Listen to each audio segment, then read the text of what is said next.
how much you're asking for funding, what's the reasonable chance of you paying off the loan? Okay, because that's how banks make their money. Right? They make their money by making loans, and business loans are one of the ways that they do so. Okay, so if you're thinking about using a bank for financing your business, one of the first approaches you should look for is to see if they offer SBA loans. SBA. How many people tell me what SBA stands for? Come on, come on.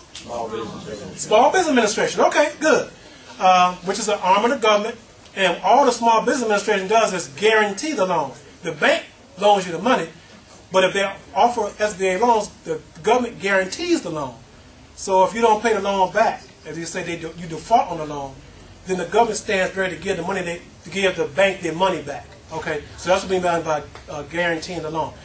Look for those banks that offer those type of loans because they have different criteria. The bank may have a more stringent criteria to loan, but if they have SBA-backed loans, those criteria are a little more lenient. Okay, so that's what you should look for. Also, okay, and then what does their lending portfolio look like? A lending portfolio is really the rules. What rules do they usually loan, or what rules do they present to you in terms of paper that they would loan money on, okay, if they were to grant you a loan? Okay. Small business loans are now available from institutions like Bank of America, Third, Fifth Bank, and and some credit unions. Now, I'm a member of a credit union. How many here are a member of a credit union? Good. All right. Credit unions now are more open. It used to be kind of restrictive in terms if you can join them, but they're more open. And if you are not a member of a credit union, I would encourage you to be so. You can still continue to do business with your bank. The reason why I encourage you to become a member of a credit union because a member of the credit union is owned by whom? The members.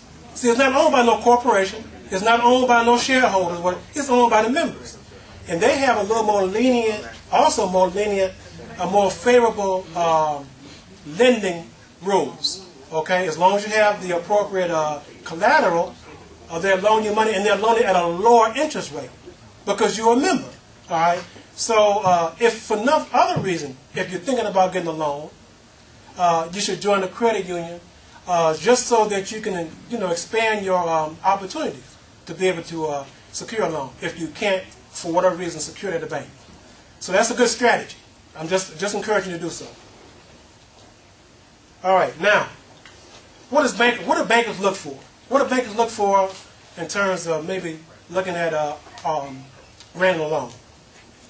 The information I'm about to read now is come from the Chicago Tribune. I took it right from them. It does not come from me, but it's good information.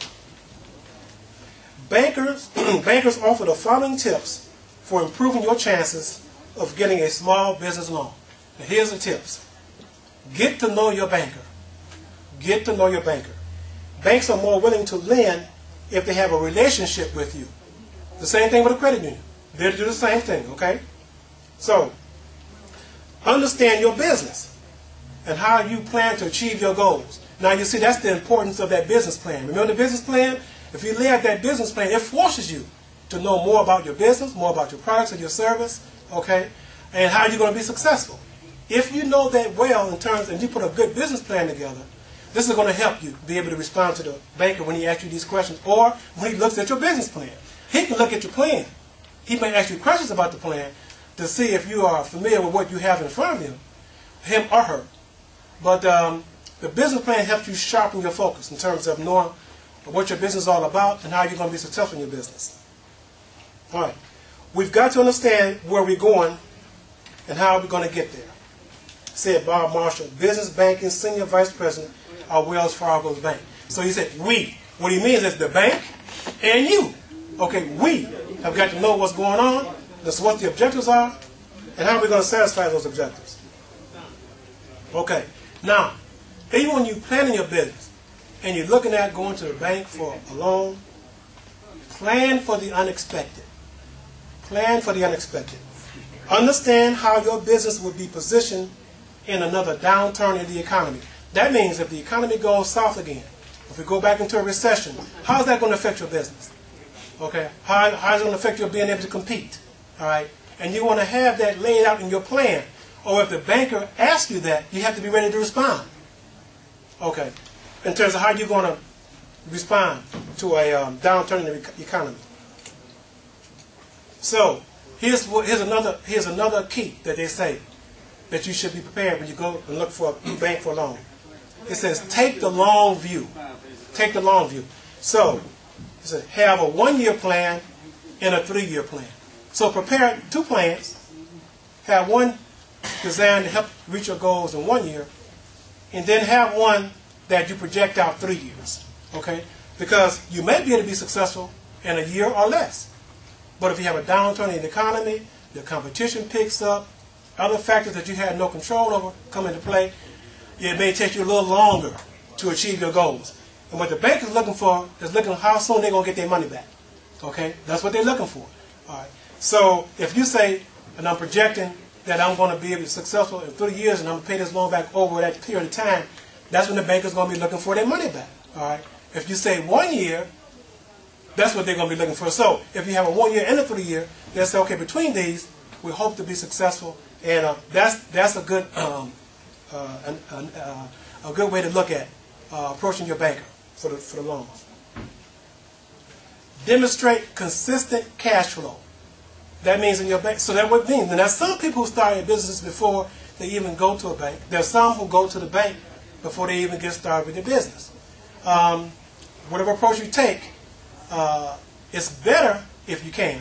Some can't, but it's better if you can get started in a small way and show consistent money coming in, cash flow, money coming in, paying bills, whatever. Which means you got to maintain your overhead as being low as possible, so you can be as successful as you can. Okay. Now this is very important. Remember, a bank is not an equity investor. Okay? A bank is not interested in taking a position in your company. They don't want to be on your board. They don't want to be a board member. They don't want to tell you how to run your business. They're only in the business of lending money. And all they want to know is how fast can they get their money back. Okay? That's the way a bank is now. I used to have a guy used to tell me all the time, well, my banker loves me. Yeah, he loves you just as long as you pay his money back. Okay? And that's about it. All right? Or when he sees you coming, he says, okay, that's a good credit risk. I can make another loan. But don't think about anything beyond that, unless y'all just go to and have dinner together or something like that, okay? But other than that, understand what a bank is in business for, all right? To loan money, hopefully you'll be successful and get their money back with a little interest, okay? So, if a company is just starting out, consider alternatives like venture capital or getting money from friends or family. All right. So it just says consider. It doesn't say you can't go for a bank loan, but just consider. Because if you don't have the greatest credit, and particularly now, even for loaning money on houses, they want you to have really good credit. All right. If you don't have that, then you may have to try to finance your business out of your own pocket or from friends and relatives. All right. Okay. So let's continue. An angel investor. Now, an angel investor, and when I read you the definition, you'll see where this fits in. An angel investor who provides financial backing for small startups or entrepreneurs. Angel investors are usually found among an entrepreneur's family, your family or your friends. That's usually what's an angel investor. The capital they provide, and capital means what? The other term for capital is what? Money. So that you understand, I don't want to use language that you're not familiar with, that you can't translate. Capital, most important, the first thing capital means is money. Okay. The capital they provide can be a one-time injection of seed money, which gets you started, or ongoing support to carry the company through difficult times. That's an angel investor. Angel investments can vary in size, but it's usually on the smaller side. It provides investment for initial small ventures. Okay, and that's usually what an angel investor does. Loan small amounts of money, either help you get started in your business, or if you hit a rough patch in your business, to give you a little money to help guide you over. Now, an angel investor is an investor. They want their money back. Okay? They're not just giving you the money.